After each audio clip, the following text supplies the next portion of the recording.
Hey everyone, हम जा रहे हैं कश्मीर और मैं अपनी वाइफ और अपने दोनों ब्रदर इन लॉज के साथ कश्मीर घूमने जा रहा हूँ। और हम काफ़ी टाइम से प्लान कर रहे थे वहाँ जाने के लिए, लेकिन ऑफिस से लीव नहीं मिलने की वजह से प्लान डिले हो गया है। फाइनली अभी हम कश्मीर जा रहे हैं। तो हम 4 लोग यहाँ से जाने वाले हैं और दिल्ली से वहाँ तक कैसे जाएंगे और काफ़ी सारी इन्फॉर्मेशन भी मैं इस वीडियो में शेयर करूँगा, जिससे आपको काफ़ी हेल्प मिल सकती है। एंड काफ़ी शॉर्ट सा व्लॉग है जिसमें बहुत सारी इन्फॉर्मेशन मिल जाएगी आपको। एंड हमें भी मेमोरीज़ के लिए ये वीडियो रह जाएगा। सो ये सोच के मैंने ये व्लॉग बनाया था। तो अभी हम लाजपत नगर मेट्रो स्टेशन पे हैं और यहाँ से अराउंड 30 मिनट्स में हम न्यू दिल्ली मेट्रो स्टेशन पहुँच जाएंगे, जहाँ से हमारी ट्रेन है। सो डायरेक्ट ट्रेन्स भी आपको, आप कहीं और रहते हैं दिल्ली के अलावा, तो वहाँ से डायरेक्ट ट्रेन्स भी हैं जो जम्मू जाती हैं, कटरा जाती हैं, तो वहाँ से आप कश्मीर जा सकते हैं। लेकिन दिल्ली से बहुत ज़्यादा ट्रेन्स अवेलेबल रहती हैं। अगर आप इसी के आसपास हैं तो आप दिल्ली तक आ सकते हैं। उसके बाद अगर डायरेक्ट टिकट नहीं मिलता है तो आप दिल्ली से इंटरचेंज कर सकते हैं, क्योंकि यहाँ से बहुत ज़्यादा ट्रेन्स हैं तो टिकट्स अवेलेबल हो जाते हैं। And new Delhi railway station के जस्ट पास में ही है न्यू दिल्ली मेट्रो स्टेशन। तो मेट्रो स्टेशन के एग्जिट गेट से आप बाहर निकलते हैं तो आपको सामने न्यू दिल्ली का रेलवे स्टेशन देखने को मिल जाता है, तो काफ़ी कन्वीनियंट हो जाता है। तो ये है न्यू दिल्ली का रेलवे स्टेशन, जहाँ से शिव शक्ति एक्सप्रेस ट्रेन है जिससे हम ट्रैवल करने वाले हैं। तो ये ट्रेन सुबह के टाइम हमें उधमपुर पहुँचा देती है, जिसका नेम अभी चेंज कर दिया है, MTYR स्टेशन हो गया वो। शॉर्ट में उसका नेम ये है और उसका फुल नेम जो है वो मैं आपको अभी स्क्रीन पर दिखा देता हूँ। सुबह अराउंड 5:30 बजे इसने हमें यहाँ पे उतार दिया था। और यहाँ से काफ़ी सारे ऑप्शंस हैं, जैसे कि हम टैक्सी से जा सकते हैं या फिर बस से जा सकते हैं। तो जो टैक्सी वाले हैं वो अराउंड 600-700 रुपये पर पर्सन मांग रहे थे, जो कि ऑब्वियसली वो ज़्यादा मांग रहे थे, वरना 300 से 400 रुपये में वहाँ जा सकते हैं। हमने बस चूज़ की और टाइम की कोई प्रॉब्लम नहीं थी, तो बस वाले ने हमसे 250 रुपये पर पर्सन चार्ज किया, जो कि हमें बाद में बताया गया कि वो भी बहुत ज़्यादा ले लिया उन्होंने, वरना तो 150 रुपीज़ पर पर्सन कॉस्ट होती है। लेकिन वहाँ पे ये सब चलता है, तो अगर आप कभी जाएँ तो आप ये चीज़ ध्यान रख सकते हैं कि उनसे टिकट ज़रूर मांग लें, क्योंकि बस वाले टिकट नहीं देते और वो 250 रुपये पर पर्सन ले लेते हैं, जो कि वो एक तरह से 4 लोग हैं तो 400 रुपये उन्होंने एक्स्ट्रा ले लिए हैं। तो ये जो लूटपाट वाला सिलसिला है, ये आप जस्ट वहाँ कहीं भी घूमने जाएंगे तो जहाँ से आप शुरुआत करेंगे वहीं से शुरू हो जाता है। लेकिन इनसे आप बच सकते हैं चाहें तो, लेकिन पहली बार आप जाते हैं तो आपको पता नहीं होता है। बट वीडियोज़ में आजकल बहुत सारी इन्फॉर्मेशन मिल जाती है। उसके बाद भी मैंने भी ढेर सारी वीडियोज़ देख के गया था, उसके बाद भी कई जगह आप बेवकूफ़ बन ही जाते हैं। फिर भी मैंने सोचा आपके साथ ये शेयर करता हूँ। और अराउंड 4 घंटे में हमें बनिहाल रेलवे स्टेशन पहुँचा दिया था बस ने, और टैक्सी जो है वो 3 घंटे या 3.5 घंटे लेती है बनिहाल रेलवे स्टेशन पहुँचाने के। बनिहाल रेलवे स्टेशन काफ़ी ज़्यादा बढ़िया लगता है। जैसे ही आप बनिहाल उतरते हैं तो आपको वो वादियाँ दिखने लगती हैं, थोड़े पहाड़ दिखने लगते हैं, जिनके लिए आप इतना प्लान करके ट्रैवल करके दूर जा रहे हैं। तो बनिहाल रेलवे स्टेशन जो है, वहाँ से ट्रेन जो है वो फ्रिक्वेंटली चलती रहती हैं हर 1 से 2 घंटे में। तो जो वहाँ की ट्रेन्स का टाइम है वो अभी चेंज हो गया है। पहले ट्रेन सुबह 9 बजे से स्टार्ट हो जाती थी, लेकिन अभी जब हम आए तो 11:30 AM पे पहली ट्रेन थी।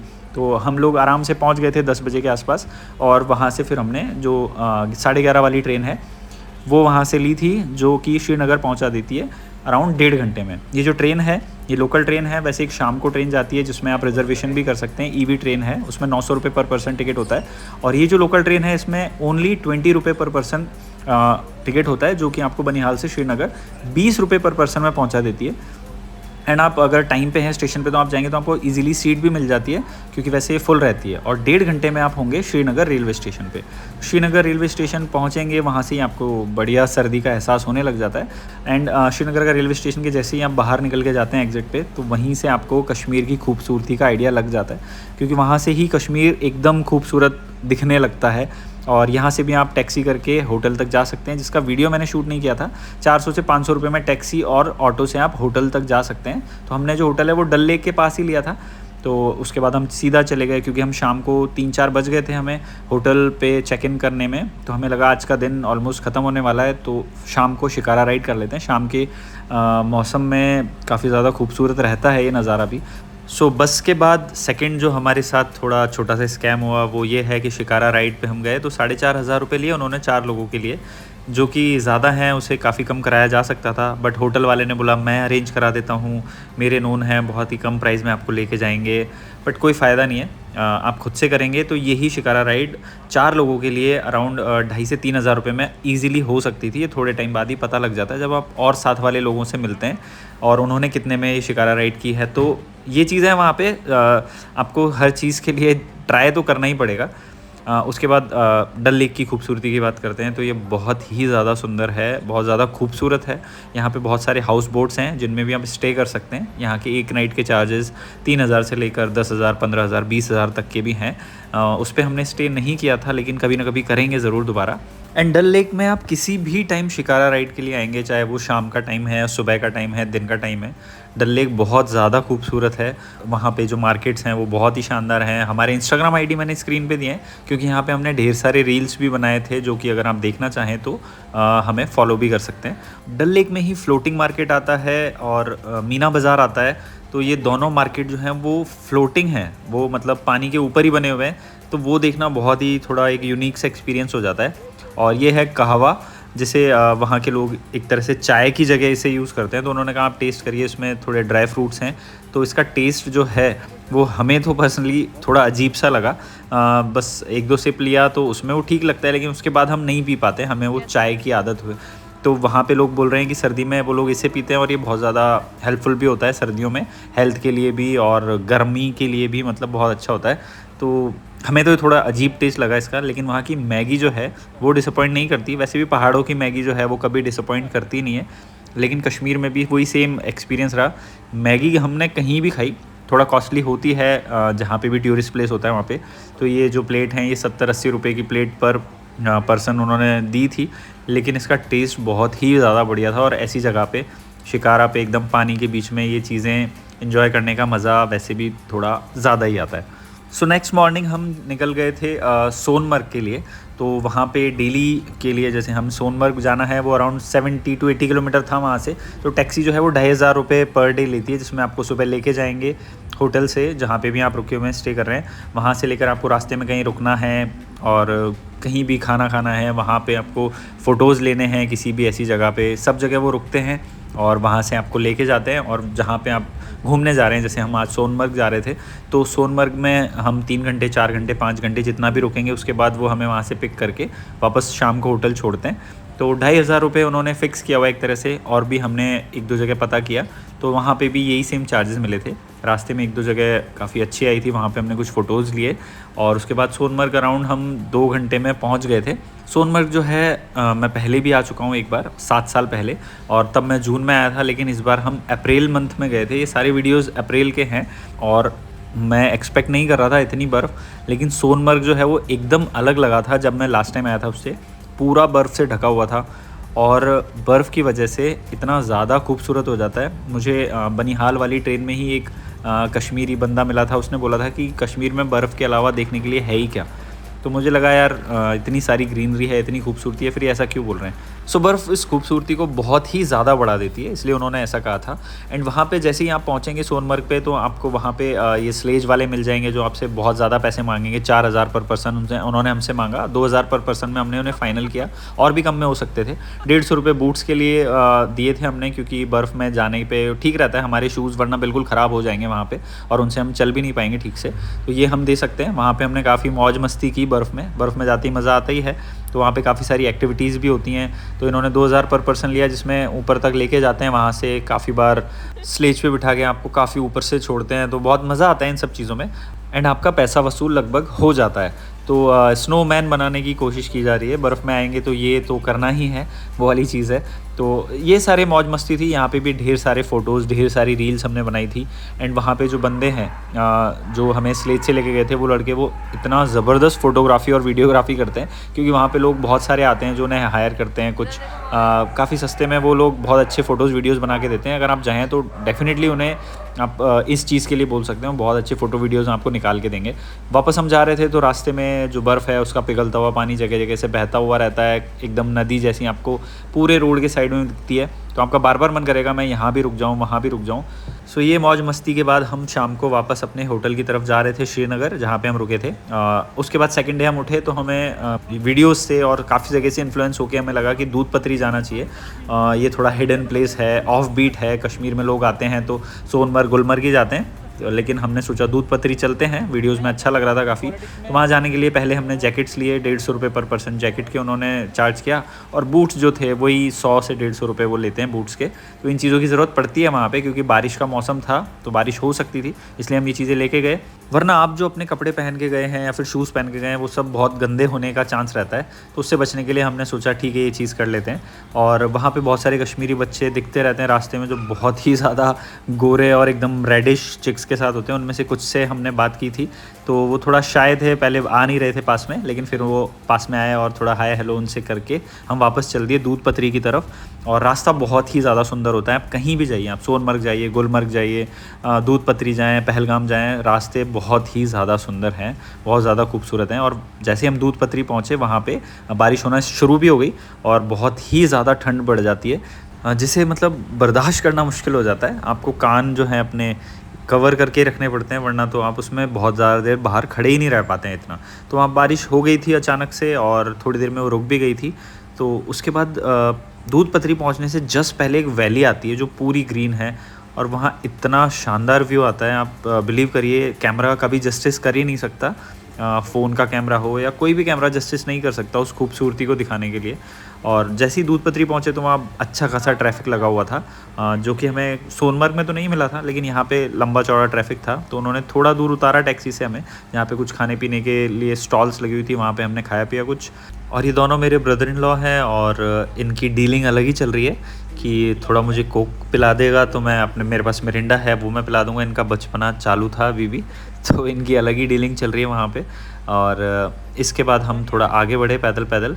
एंड हाँ, दूध पत्री में एक चीज़ थी कि वहाँ पे एडिशनल कोई खर्चा नहीं है आपका।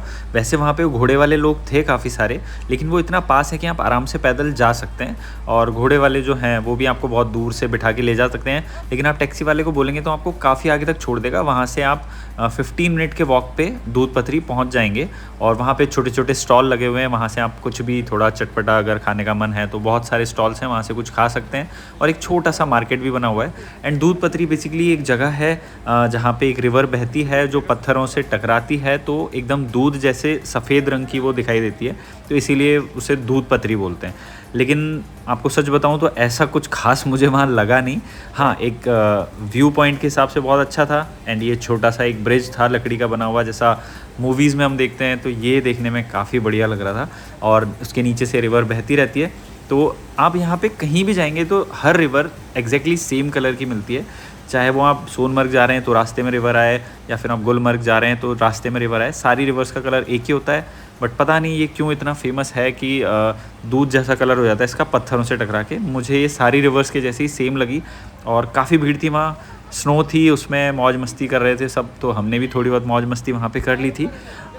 लेकिन वहाँ भीड़ बहुत ज़्यादा थी, तो हम थोड़ा जगह को और अच्छे से एंजॉय करने के लिए उस भीड़ से थोड़ा सा आगे चल के गए, वहाँ जहाँ पानी का फ़्लो भी बहुत ज़्यादा था और भीड़ नहीं थी, तो वहाँ पे थोड़ा जाके और अच्छा लग रहा था, क्योंकि नदी बीच में से बहती रहती है और साइड में बर्फ़ है पूरी, तो देखने में बहुत ही बढ़िया व्यू आ जाता है। फिर हमने सोचा थोड़ा और ऊपर चलते हैं, जो फॉरेस्ट होता है जहाँ पे बड़े बड़े पेड़ हैं, वो उनके बीच में जाने में थोड़ा एक अलग ही फीलिंग आती है, जैसा वीडियोज़ में देखते थे। तो हमने सोचा वो चीज़ थोड़ी देर टाइम है तो एक्सप्लोर करते हैं, क्योंकि उस नदी के आसपास फ़ोटोज़ ले लिए, वीडियोज़ ले लिए, थोड़ी देर बर्फ़ में मौज मस्ती कर ली। उसके अलावा दूध पत्री में करने के लिए कुछ खास है नहीं।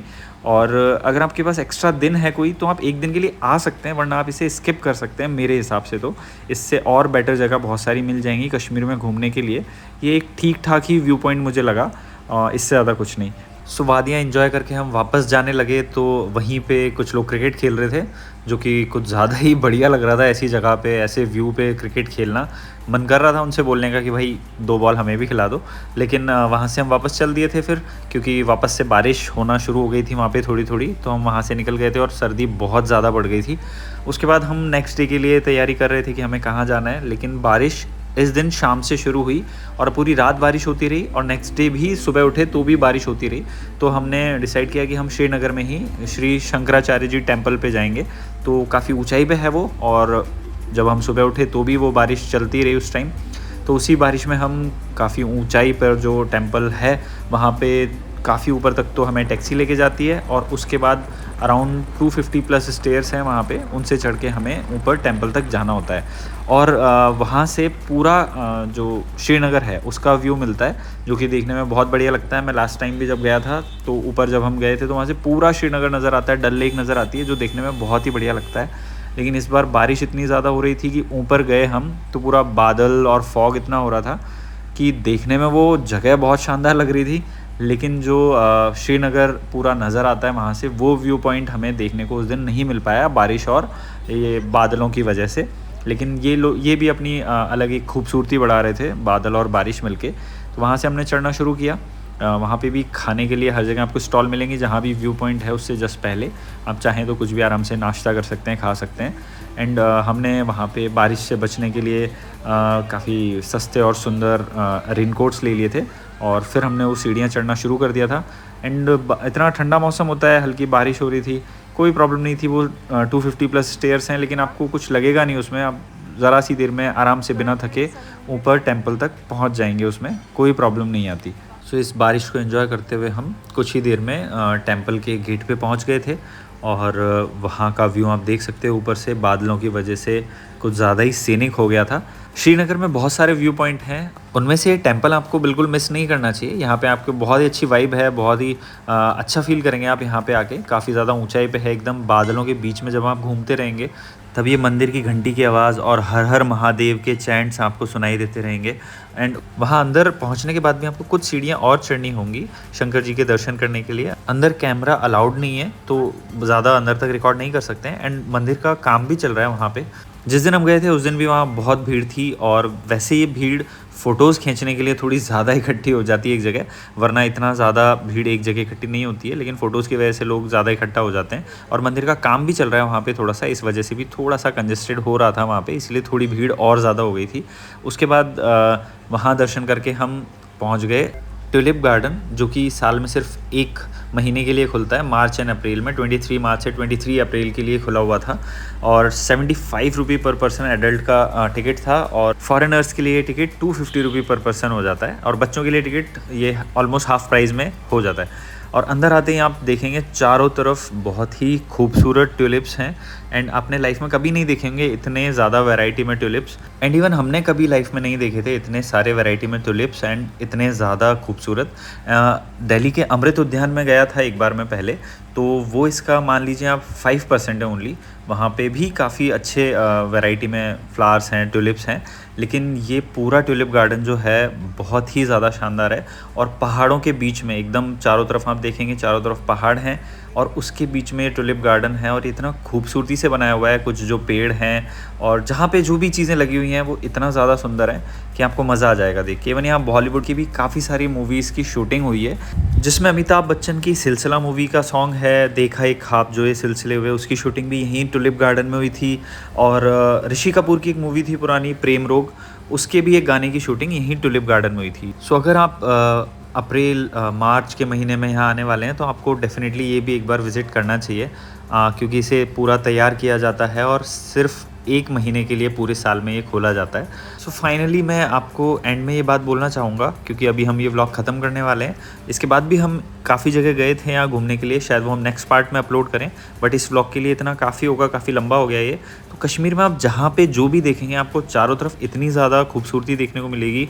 आपको वहाँ के रोड, सड़क, नदियाँ, पहाड़ सब इतने खूबसूरत लगेंगे कि आप मानने को राज़ी हो जाएंगे कि इसे क्यों जन्नत कहा जाता है। सो इसके बाद हमारी दिल्ली के लिए ट्रेन थी नेक्स्ट डे कटरा से, एंड श्रीनगर से कटरा आने के लिए जो टैक्सी हमने की थी उसने हमसे 4,500 रुपये कॉस्ट की थी। एंड वंदे भारत कटरा से न्यू दिल्ली सिर्फ 7 से 8 घंटे में आपको पहुंचा देती है। सो इस व्लॉग को यहीं ख़त्म करते हैं, जल्दी आपसे मिलते हैं एक नेक्स्ट वीडियो में।